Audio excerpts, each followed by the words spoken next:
বন্ধুরা দেখতেছেন কি মানে বানাচ্ছি মানে চুলা বানাচ্ছি। ক্ষেতের ভিতরে বড় একটা ক্ষেত আছে, এই ক্ষেতের ভিতরে আমরা বাড়ির সামনে বড় একটা ক্ষেত আছে, ক্ষেতের ভিতরে চুলা বানাইতেছি।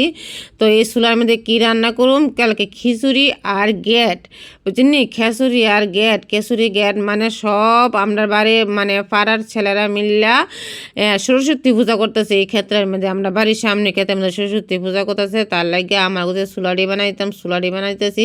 আমরা সবাই না খায় মানে খাটাখাটনি করতেছি, বুঝিনি বন্ধুরা। তো এনে চুলার আগুনও ধরা লইলাম, আর এদিকে সব সবজি রেডি করে এনে ধরিকে দিছে। এদিকে গ্যাট রান্না করব, বুঝিনি। গ্যাট রান্না করতে ওইব, আমি তো আর কুমড়া ফাটাইতে পারতেছি না, বুঝিনি। এত কষ্ট হয়েছে কুমড়াটা ফাটাইতে। তো সবাই রাত্রেবেলা বইয়া তোমার সবজি টবজি সব বানাই লাইছে, দেখেন সব সবজি বানিয়ে একদম রেডি।